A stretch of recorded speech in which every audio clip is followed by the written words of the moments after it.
గ్రాఫ్కి సంబంధించిన minimum spanning tree గురించి తెలుసుకోవాలంటే ముందు మనం స్పానింగ్ ట్రీ అంటే ఏంటో తెలుసుకోవాలి.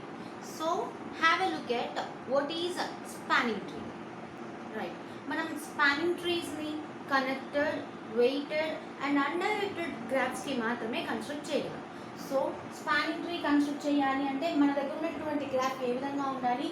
కనెక్టెడ్ గ్రాఫ్ అయి ఉండాలి, కనెక్టెడ్ గ్రాఫ్ అయి ఉండాలి, అలాగే అన్డైరెక్టెడ్ గ్రాఫ్ అయి ఉండాలి, అన్డైరెక్టెడ్ గ్రాఫ్ అయి ఉండాలి, అలాగే వెయిటెడ్ గ్రాఫ్ అయి ఉండాలి, వెయిటెడ్ గ్రాఫ్ అయి ఉండాలి.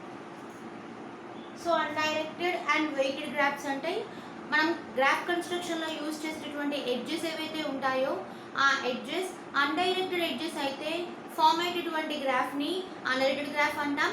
అలాగే ఎడ్జెస్ వెయిట్స్ పోస్ట్ చేసి కన్స్ట్రక్ట్ చేసినటువంటి ఎడ్జెస్ అయితే ఆ ఎడ్జెస్ని వెయిటెడ్ ఎడ్జెస్ అంటాం. అండ్ సో వెయిటెడ్ ఎడ్జెస్ని యూజ్ చేసి కన్స్ట్రక్ట్ చేసిన గ్రాఫ్ని వెయిటెడ్ గ్రాఫ్ అని పిలుస్తాం.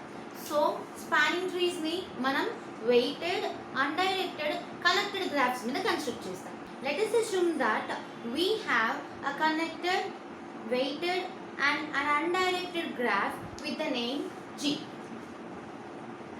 We can say that it have a spanning tree with the name H.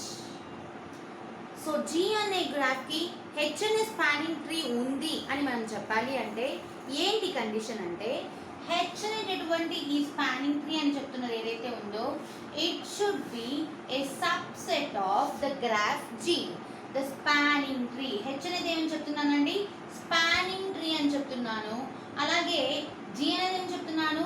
Graph అని చెప్తున్నాను. సో G అనే గ్రాఫ్కి మీరు కనుక ఒక స్పానింగ్ ట్రీని ప్రిపేర్ చేస్తున్నట్లయితే ఈ స్పానింగ్ ట్రీ ఏ విధంగా ఉండాలి? G అనే గ్రాఫ్కి సబ్సెట్గా ఉండాలి. ఏంటి ఇక్కడ మీనింగ్? సబ్సెట్గా ఉండడము అంటే ఏ కండిషన్స్ ప్రకారంగా సబ్సెట్గా ఉండాలి అంటే నెంబర్ 1, G అనే గ్రాఫ్లో ఉన్నటువంటి number of vertices, number of vertices in graph G ఏవైతే ఉంటాయో ఇవన్నీ కూడా H అనేటటువంటి స్పానింగ్ ట్రీలో ఉండాలి. అంటే both the number of vertices of the graph G and its spanning tree H should be same. G అనే గ్రాఫ్లో మీరు ఎన్ని నెంబర్ ఆఫ్ వర్టెసెస్ని చూపిస్తున్నారో దానికి స్పానింగ్ ట్రీని కన్స్ట్రక్ట్ చేస్తున్నటువంటి Hలో కూడాను అన్ని నెంబర్ ఆఫ్ వర్టెసెస్ని చూపించాలి. And coming to the point of edges, edges యొక్క నంబరింగ్ ఎలా ఉండాలి? ఎన్ని నెంబర్ ఆఫ్ ఎడ్జెస్ స్పానింగ్ ట్రీలో రావాలి? మన ఎగ్జాంపుల్ ప్రకారం అయితే G అనే గ్రాఫ్కి H అనే స్పానింగ్ ట్రీని కన్స్ట్రక్ట్ చేస్తున్నప్పుడు H అనే స్పానింగ్ ట్రీలో ఎన్ని నెంబర్ ఆఫ్ ఎడ్జెస్ ఉండాలి? For example assume that we have n number of vertices. So n is here what? Number of vertices.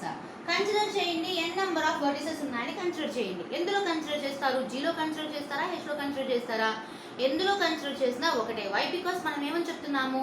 జీలో ఎన్ని నెంబర్ ఆఫ్ వర్టిసెస్ ఉండాలో దాని స్పానింగ్ ట్రీలో కూడా మస్ట్గా అన్ని నెంబర్ ఆఫ్ వర్టిసెస్ ఉండాలి. రైట్, కాబట్టి రెండిట్లో మీరు ఎలా మాట్లాడుకున్నా n నెంబర్ ఆఫ్ వర్టిసెస్ ఉన్నాయి అంటే మీరు కన్స్ట్రక్ట్ చేసినటువంటి స్పానింగ్ ట్రీ ఏదైతే ఉంటుందో ఈ స్పానింగ్ ట్రీలో n-1 నెంబర్ ఆఫ్ ఎడ్జెస్ కనపడాలి. n-1 నెంబర్ ఆఫ్ ఎడ్జెస్ కనపడాలి. ఈ రెండు కండిషన్స్ సాటిస్ఫై అయినప్పుడు మాత్రమే H అనేటటువంటి సబ్ గ్రాఫ్ని G అనే గ్రాఫ్కి స్పానింగ్ ట్రీ అని చెప్పడం జరుగుతుంది అనమాట. సో ఇక్కడ మనం ఏం చెప్తున్నాము అంటే అసలు మినిమం స్పానింగ్ ట్రీ కనుక్కోవాలంటే first of all spanning tree అంటే ఏంటో తెలియాలి.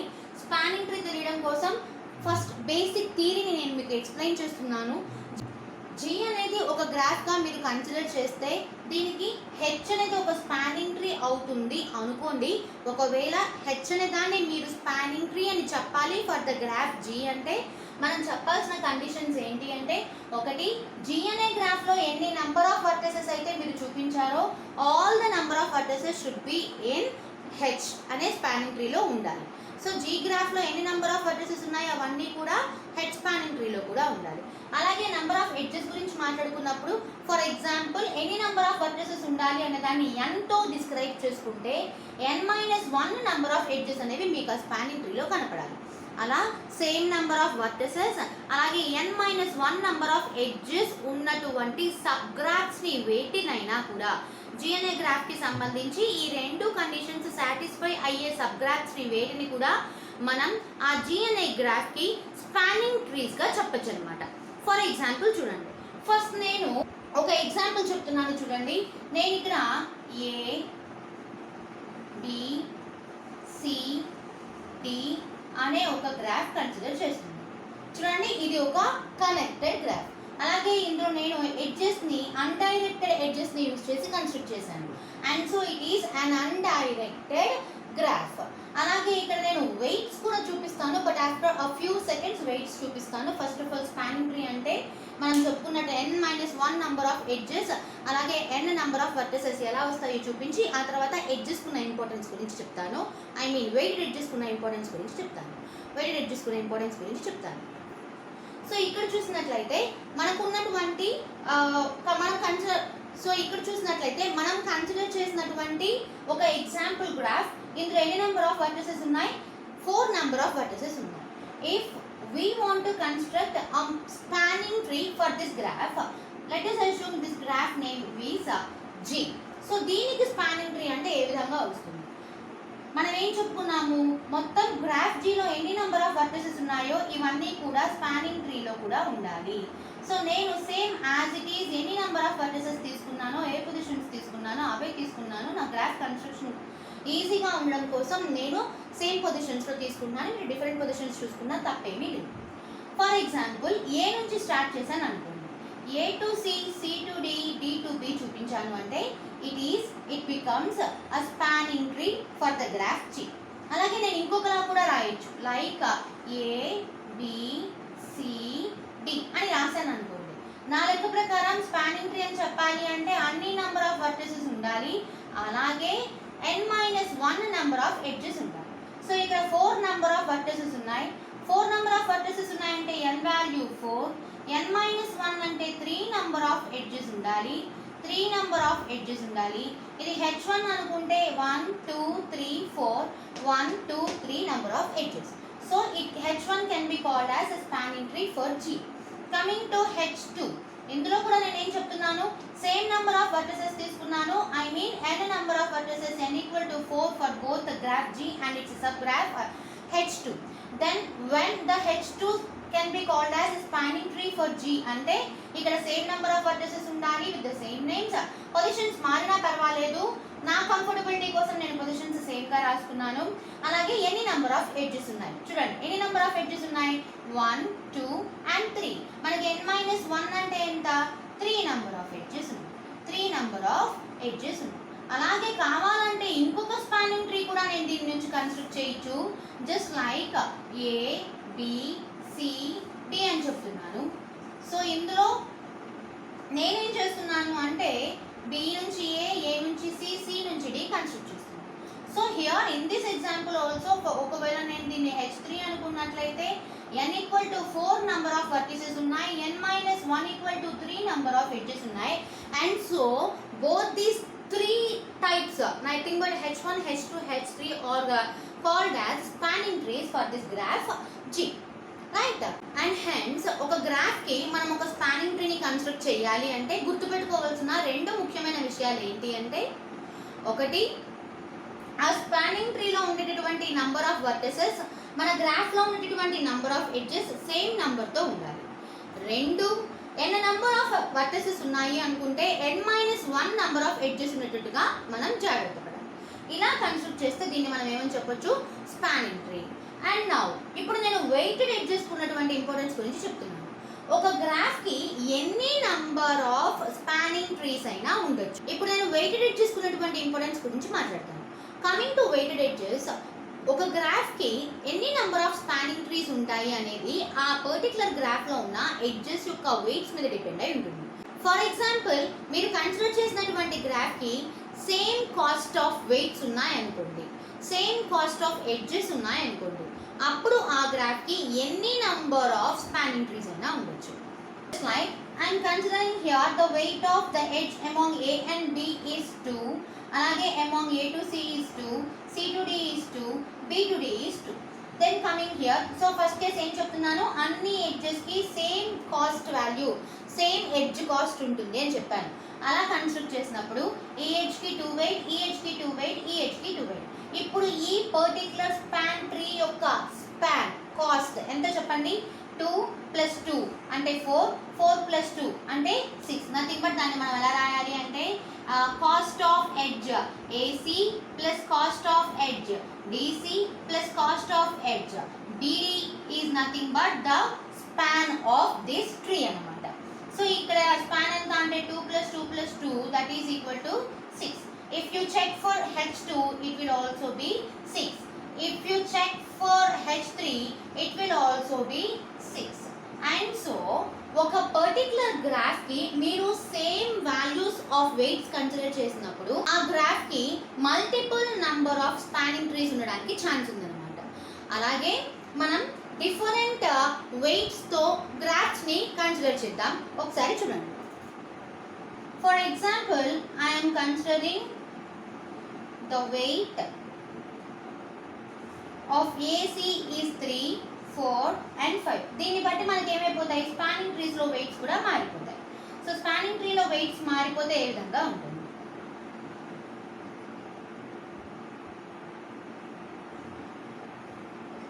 AC యొక్క ఎడ్జ్ వెయిట్ 3 వస్తుంది, CD ఎడ్జ్ వెయిట్ 4 వస్తుంది, BD ఎడ్జ్ వెయిట్ 5 వస్తుంది. దాని నుంచి మనకి స్పాన్ కూడా మారిపోతుంది. స్పాన్ ఏమని మారిపోతుంది, AC యొక్క ఎడ్జ్ వెయిట్ 3, DC యొక్క ఎడ్జ్ వెయిట్ +4, అలాగే DB యొక్క edge weight 5.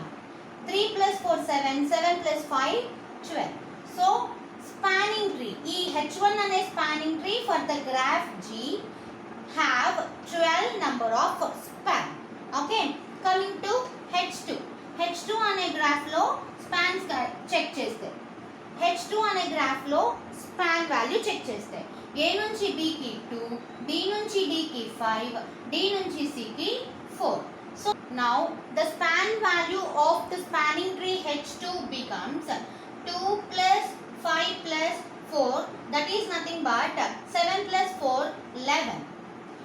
If you calculate the span value for the spanning tree H3, edge weights తీసుకోండి. among A, B it is 2, among A, C it is 3, among C, D it is 4, and so the span of H3 becomes 2 + 3 + 4, that is 5 + 9, that is 30. అలా ఒక particular graph యొక్క weights అనేవి అన్ని edges కి same గా ఉంటే మనకి multiple number of spanning trees వస్తాయి with the same amount of span. అదే ఒకవేళ మనం గ్రాఫ్ ని కనుక డిఫరెంట్ ఎడ్జ్ వెయిట్స్ తో కన్సిడర్ చేస్తే అప్పుడు కూడా మనకి మల్టిపుల్ నంబర్ ఆఫ్ గ్రాఫ్స్ వస్తాయి with different span values. Okay, so here it is nothing but spanning tree. Spanning tree అంటే ఏంటి, అలాగే స్పానింగ్ ట్రీకి ఉండాల్సిన 2 కండిషన్స్ ఏంటి, ఆ 2 కండిషన్స్ వైస్గా స్పానింగ్ ట్రీస్ని మనం ఎలా కన్స్ట్రక్ట్ చేయాలి, ఒక గ్రాఫ్కి స్పానింగ్ ట్రీస్ని కన్స్ట్రక్ట్ చేసేటప్పుడు ఉండే 2 కేసెస్. ఎడ్జెస్ అనేవి సేమ్ వెయిట్స్తో ఉంటే, ఎడ్జెస్ అనేవి సేమ్ వెయిట్స్తో ఉంటే అప్పుడు స్పానింగ్ ట్రీస్ అనేవి మల్టిపుల్ స్పానింగ్ ట్రీస్ వస్తాయి విత్ సేమ్ వెయిట్స్ వస్తాయి. అదే ఎడ్జెస్ అనేవి కనుక డిఫరెంట్ వెయిట్స్తో ఉన్నట్లయితే అప్పుడు మనకి స్పానింగ్ ట్రీస్ అనేవి అప్పుడు కూడా మల్టిపుల్ స్పానింగ్ ట్రీస్ వస్తాయి విత్ డిఫరెంట్ స్పాన్స్ వస్తాయి. ఓకే, ఇది స్పానింగ్ ట్రీ. మరి ఇప్పుడు మన పర్టికులర్ కాన్సెప్ట్ ఏంటి, మినిమం స్పానింగ్ ట్రీ అంటే ఏంటో తెలుసుకోవడం. మరి చూడండి, ఇక్కడ నేను ఒక డిఫరెంట్ ఎడ్జ్ వెయిట్స్ ఉన్నటువంటి గ్రాఫ్ కన్సిడర్ చేశాను కదా. ఈ డిఫరెంట్ ఎడ్జ్ వెయిట్స్ ఉన్నటువంటి గ్రాఫ్కి నాకు డిఫరెంట్ స్పానింగ్ ట్రీస్ వచ్చాయి. మరి డిఫరెంట్ స్పానింగ్ ట్రీస్ లో స్పాన్ వాల్యూస్ ఎంతో చెప్పండి.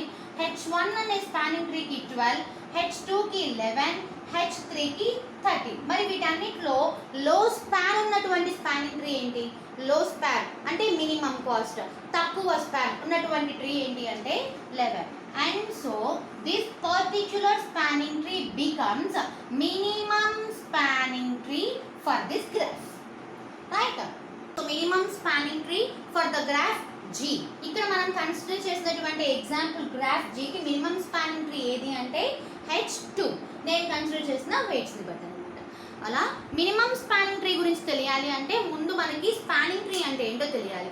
స్పానింగ్ ట్రీస్ ని కన్స్ట్రక్ట్ చేయడం తెలిస్తే వాటన్నిటిలో among all the spanning trees which has the minimum span value will become the minimum spanning tree for the graph we consider, right? So now minimum spanning trees ని construct చేయడం ఎలాగా? ఇలా మనం ఇచ్చిన ఒక గ్రాఫ్ కి ఇలా multiple number of spanning trees ని కన్స్ట్రక్ట్ చేసి దాని నుంచి మినిమం స్పానింగ్ ట్రీ కనుక్కోవాలి అంటే it may takes so much time, right? అలా కాకుండా మినిమం స్పానింగ్ ట్రీస్ ని కన్స్ట్రక్ట్ చేయడానికి మనకి రెండు ఇంపార్టెంట్ అల్గోరిథమ్స్ ఉన్నాయి. The names Kruskal's algorithm and Prim's algorithm. అయితే before going to know about Kruskal's and Prim's algorithm, minimum spanning tree construction కి సంబంధించి మనం తెలుసుకోవాల్సిన కొన్ని ముఖ్యమైన విషయాలు ఉన్నాయి. So let us have a look among this. Let us now see what are the conditions we need to follow while going to construct a minimum spanning tree for the given graph. మనకి ఇచ్చిన graph కి ఒక minimum spanning ట్రీని construct చేసేటప్పుడు మనం తీసుకోవాల్సిన జాగ్రత్తలు ఏంటో చూద్దాం. ద ఫస్ట్ థింగ్, మనం కన్సిడర్ చేసినటువంటి గ్రాఫ్ ఏదైతే ఉందో ఆ గ్రాఫ్ ఏ విధంగా ఉండాలి? ఇంతకు ముందు మనం మాట్లాడుకున్నాం గ్రాఫ్ ఏ విధంగా ఉండాలి? కనెక్టెడ్ గ్రాఫ్ అయి ఉండాలి, కనెక్టెడ్ గ్రాఫ్ అయి ఉండాలి, వెయిటెడ్ గ్రాఫ్ అయి ఉండాలి, వెయిటెడ్ గ్రాఫ్ అయి ఉండాలి, and at the same time undirected graph అయి ఉండాలి. ఏ విధంగా ఉండాలి? అన్డైరెక్టెడ్ గ్రాఫ్ అయి ఉండాలి. ఇది మనం ఫాలో అవ్వాల్సిన first most condition, right? So మనం కన్సిడర్ చేస్తున్నటువంటి గ్రాఫ్ దేనికైతే మనం ఎంఎస్టీ అంటే మినిమం స్పానింగ్ ట్రీని కన్స్ట్రక్ట్ చేయాలనుకుంటున్నామో ఆ గ్రాఫ్ అనేది కనెక్టెడ్ గ్రాఫ్గా ఉండాలి, వెయిటెడ్ గ్రాఫ్గా ఉండాలి, అలాగే అన్డైరెక్టెడ్ గ్రాఫ్గా ఉండాలి. అండ్ నెక్స్ట్ ఆ పర్టికులర్ గ్రాఫ్కి మినిమం స్పానింగ్ ట్రీ కన్స్ట్రక్ట్ చేయాలనుకున్నప్పుడు దాంట్లో మనం లూప్స్ ఉండకుండా చూసుకోవాలి, సైకిల్స్ ఉండకుండా చూసుకోవాలి, parallel edges లేకుండా చెక్ చేసుకోవాలి. parallel edges. సో మనం ఒక గ్రాఫ్ కి మినిమం స్పానింగ్ ట్రీ కనుక్కోవాలి అంటే second important condition what we need to follow is loops ఉండకూడదు, సైకిల్స్ ఉండకూడదు, అలాగే ఏముండకూడదు, ప్యారలల్ ఎడ్జెస్ ఉండకూడదు. అయితే మనకి ఇచ్చే గ్రాఫ్ ఈ కండిషన్ ఫాలో అవుతూ మనకి ఇవ్వరు. మనమే ఆ గ్రాఫ్లో సైకిల్స్ ఉంటే సైకిల్స్ని రిమూవ్ చేస్తూ స్పానింగ్ ట్రీ కన్స్ట్రక్ట్ చేసుకోవాలి. ప్యారలల్ ఎడ్జెస్ ఉంటే ప్యారలల్ ఎడ్జెస్ ముందుగానే తీసేసి గ్రాఫ్ని కన్సిడర్ చేయాలి. లూప్స్ ఉంటే లూప్స్ని ముందుగానే ఎలిమినేట్ చేసి గ్రాఫ్ని కన్సిడర్ చేయాలి. సో గ్రాఫ్ని తీసుకున్న తర్వాత మినిమం స్పానింగ్ ట్రీ కనిపెట్టడానికి ముందు చేయాల్సిన రెండు పనులు లూప్స్ని తీసేయాలి, ప్యారలల్ ఎడ్జెస్ని తీసేయాలి. మినిమం స్పానింగ్ ట్రీ కన్స్ట్రక్ట్ చేస్తూ ఉండగా సైకిల్స్ వచ్చే సిచ్యువేషన్ ఉంటే ఆ సిచ్యువేషన్స్ని మీరు ఎస్కేప్ చేయాలి, ఆ సిచ్యువేషన్స్ని మీరు స్కిప్ చేయాలి. ఈ విషయాలు గుర్తుపెట్టుకోవాలి. అండ్ నెక్స్ట్ మనం జీ అనే గ్రాఫ్కి హెచ్ అనే మినిమం స్పానింగ్ ట్రీని కన్స్ట్రక్ట్ చేసేటప్పుడు అందులో ఎన్ని నెంబర్ ఆఫ్ వర్టెసెస్ ఉండాలి? జీలో మీకు ఎన్ని నెంబర్ ఆఫ్ వర్టెసెస్ ఉన్నాయో మీరు కన్స్ట్రక్ట్ చేస్తున్నటువంటి హెచ్ అనే మినిమం స్పానింగ్ ట్రీలో కూడా సేమ్ నెంబర్ ఆఫ్ వర్టెసెస్ ఉంటాయి. ఓకే, అలాగే మీరు ఈ నెంబర్ ఆఫ్ వర్టెసెస్ని n అనుకున్నట్లయితే కనుక మీకు స్పానింగ్ ట్రీలో ఉండే నెంబర్ ఆఫ్ ఎడ్జెస్ ఏ విధంగా ఉండాలి అంటే if n is the number of vertices then the spanning tree H should contain n minus 1 number of edges అయి ఉండాలి. ఇది దేనికి సంబంధించి చెప్తున్నాము? హెచ్ కి సంబంధించి అంటే స్పానింగ్ ట్రీకి సంబంధించి చెప్తున్నాము. సో మనం జీ అనే గ్రాఫ్కి ఒక మినిమం స్పానింగ్ ట్రీని కన్స్ట్రక్ట్ చేస్తున్నట్లయితే జీ అనే గ్రాఫ్లో n నెంబర్ ఆఫ్ వర్టిసెస్ ఉన్నాయి అనుకుంటే మనం కన్స్ట్రక్ట్ చేస్తున్నటువంటి మినిమం స్పానింగ్ ట్రీలో n-1 నెంబర్ ఆఫ్ ఎడ్జెస్ ఉండేటట్టుగా చెక్ చేసుకోవాలి, రైట్?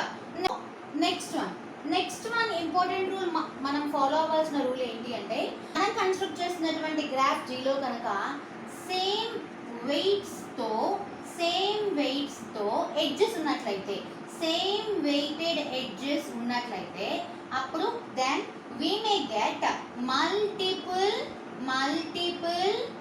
Minimum spanning trees. ఇంతకు ముందే ఒక ఎగ్జాంపుల్లో చూసాము 2 అనే సేమ్ ఎడ్జ్ వెయిట్ కన్స్ట్రక్ట్ చేసినప్పుడు మనకి 3 స్పానింగ్ ట్రీస్ వచ్చాయి. మూడిటికి సేమ్ స్పాన్ వాల్యూ వస్తుంది. సో మూడిట్లో మీరు దేన్నైనా మినిమం స్పానింగ్ ట్రీగా కన్సిడర్ చేయొచ్చు. అదే ఒకవేళ మీరు కన్స్ట్రక్ట్ చేస్తున్నటువంటి మినిమం స్పానింగ్ ట్రీ దానికి సంబంధించిన గ్రాఫ్ జీ ఏదైతే ఉందో ఇందులో ఎడ్జ్ వెయిట్స్ కనుక డిఫరెంట్ వెయిటెడ్ ఎడ్జెస్ ఉన్నట్లయితే డిఫరెంట్ వెయిటెడ్ ఎడ్జెస్ ఉన్నట్లయితే, ఈ డిఫరెంట్ వెయిటెడ్ ఎడ్జెస్ ఉన్నప్పుడు మాత్రం ఈ కేసులో మీకు multiple number of spanning trees వస్తాయి. మనం మాట్లాడుకుంటుంది మినిమం స్పానింగ్ ట్రీ గురించి. సో ఆ మల్టిపుల్ నంబర్ ఆఫ్ స్పానింగ్ ట్రీస్లో తక్కువ స్పాన్ ఉన్నటువంటి ట్రీ ఏదైతే ఉందో అది మనకి minimum spanning tree for this graph G అవుతుంది. సో డిఫరెంట్ వెయిటెడ్ ఎడ్జెస్ ఉన్నట్లయితే only 1 MST we will obtain from the graph G అన్నమాట. ఓన్లీ 1. అలా గ్రాఫ్ Gలో మనకి డిఫరెంట్ వెయిటెడ్ ఎడ్జెస్ ఉన్నట్లయితే మనకి spanning trees multiple number of spanning trees వస్తాయి. But ఇప్పుడు మనం ఆలోచిస్తుంది దేని గురించి? మినిమం స్పానింగ్ ట్రీ గురించి.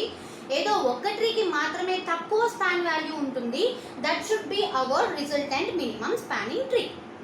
లాస్ట్ వన్ మనం ఫాలో అవ్వాల్సిన, చెక్ చేసుకోవాల్సిన కండిషన్ ఏంటి? After we obtain minimum spanning tree. Minimum spanning tree obtain అయిన తర్వాత చెక్ చేసుకోవాల్సిన కండిషన్ ఏంటి అంటే, మన మినిమం స్పానింగ్ ట్రీ H ఏదైతే ఉందో ఇది మనకి ఎలా వస్తుంది అంటే,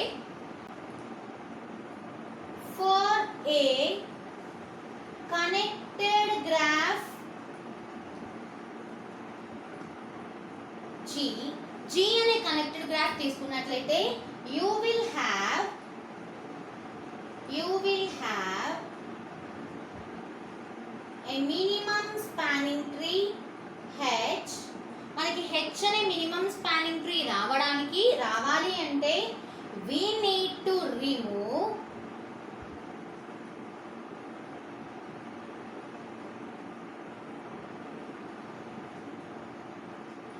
E minus n plus 1 number of edges from G. మనం కన్సిడర్ చేసిన ప్రాబ్లం గ్రాఫ్ G అనేది ఏదైతే ఉందో ఇందులో ఉన్నటువంటి ఎడ్జెస్ నుంచి E minus n plus 1 number of ఎడ్జెస్ని రిమూవ్ చేస్తే మనకి మినిమం స్పానింగ్ ట్రీ వస్తుంది. సో ఇది స్పానింగ్ ట్రీ కన్స్ట్రక్ట్ చేయడానికి ముందు చెక్ చేసుకోవాలి ఎన్ని నెంబర్ ఆఫ్ ఎడ్జెస్ని మనం రిమూవ్ చేయాల్సి ఉంటుంది అని. అలాగే స్పానింగ్ ట్రీ కన్స్ట్రక్షన్ అయిపోయిన తర్వాత కూడా చెక్ చేసుకోవాలి మనం అనుకున్నట్టుగానే జరిగిందా లేదా. So what is set here the formula is, మనం G అనే గ్రాఫ్ నుంచి మినిమం స్పానింగ్ ట్రీ కనిపెట్టాలి అంటే G అనే గ్రాఫ్ నుంచి E minus n plus 1 number of ఎడ్జెస్ని రిమూవ్ చేయాలి. ఇక్కడ E అంటే నంబర్ ఆఫ్ ఎడ్జెస్, n అంటే number of vertices. So let us have an example, right. So నేను ఇక్కడ ఒక గ్రాఫ్ కన్స్ట్రక్ట్ చేస్తున్నాను. ABCD అనే ఒక గ్రాఫ్ కన్స్ట్రక్ట్ చేశాను అనుకో, with some different with some same edge widths ఇలా కన్స్ట్రక్ట్ చేశాను అనుకోండి. దీనికి మినిమం స్పానింగ్ ట్రీ ఎలా వస్తుంది? సో నేను కావాలనే సేమ్ వెయిట్స్ తీసుకున్నాను. నాకు ఎక్స్ప్లెనేషన్ కొంచెం సింపుల్ అవ్వడానికి మీరు కావాలంటే డిఫరెంట్ వెయిట్స్ తీసుకుని ట్రై చేయండి. సో సేమ్ వెయిట్స్ తీసుకున్నప్పుడు నాకు కండిషన్ ఏంటి? మల్టిపుల్ MSTs వస్తాయి. వాటిల్లో ఏదో ఒకటి చూస్ చేసుకోవచ్చు. ఎందుకంటే ఎన్ని నెంబర్ ఆఫ్ MSTs వచ్చినా సేమ్ వెయిట్స్ తీసుకున్నాను కాబట్టి స్పాన్ వాల్యూ సేమ్గా వస్తుంది. అందుకని నేను దీని నుంచి దీనికి సంబంధించిన మినిమం స్పానింగ్ ట్రీ రాస్తున్నాను చూడండి. ABCD.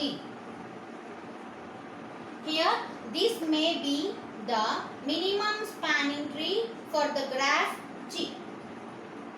ఓకే, మరి చూడండి ఇక్కడ గ్రాఫ్ Gలో ఎన్ని నెంబర్ ఆఫ్ వర్టిసెస్ ఉన్నాయి? 4 నెంబర్ ఆఫ్ వర్టిసెస్ ఉన్నాయి. మరి నేను కన్స్ట్రక్ట్ చేసిన మినిమం స్పానింగ్ ట్రీలో ఎన్ని నెంబర్ ఆఫ్ వర్టిసెస్ ఉన్నాయి? 4 నెంబర్ ఆఫ్ వర్టిసెస్ ఉన్నాయి. Same number of vertices condition satisfy అయింది. అలాగే ఎన్ని నెంబర్ ఆఫ్ వర్టిసెస్ ఉన్నాయి? n equal to 4 అయితే n minus 1 number of edges ఉండాలి. అంటే 3 ఎడ్జెస్ ఉండాలి స్పానింగ్ ట్రీలో. 1 2 3 నెంబర్ ఆఫ్ ఎడ్జెస్ ఉన్నాయి. And so it is a minimum spanning tree for this graph. So ఇక్కడ మనం ఎన్ని నెంబర్ ఆఫ్ ఎడ్జెస్ రిమూవ్ చేసామో చూడండి. 1 2 3. ఇక్కడ ఉండాల్సిన డయాగనల్ ఎడ్జెస్ తీసేసాను, అలాగే బాటమ్ ఎడ్జ్ తీసేసాను. అంటే నేను ఇక్కడ రిమూవ్ చేసిన ఎడ్జెస్ అన్ని 3. చూద్దామా ఈ కండిషన్ సాటిస్ఫై అయిందో లేదో. ఈ అంటే ఏం చెప్పాను? Number of edges. నా గ్రాఫ్లో నంబర్ ఆఫ్ ఎడ్జెస్ ఎన్ని ఉన్నాయి? 6 నెంబర్ ఆఫ్ ఎడ్జెస్ ఉన్నాయి. 1 2 3 4. అలాగే డయాగనల్గా ఉన్న 2 కన్సిడర్ చేస్తే 6 నెంబర్ ఆఫ్ ఎడ్జెస్ ఉన్నాయి. మైనస్ n అంటే number of vertices. 1 2 3 4 plus 1, that is nothing but 2 plus 1, that is 3. So మనం minimum spanning tree for this graph construct చేయాలి అంటే 3 నెంబర్ ఆఫ్ ఎడ్జెస్ని రిమూవ్ చేస్తే మనకి మినిమం స్పానింగ్ ట్రీ వస్తుంది. అదే కదా జరిగింది ఇక్కడ, right? So these are the conditions we need to follow while we are going to construct a minimum spanning tree for a graph G. Hope you all understand, guys. ఏమైనా doubts ఉంటే comment సెక్షన్లో mention చేయండి. Thank you.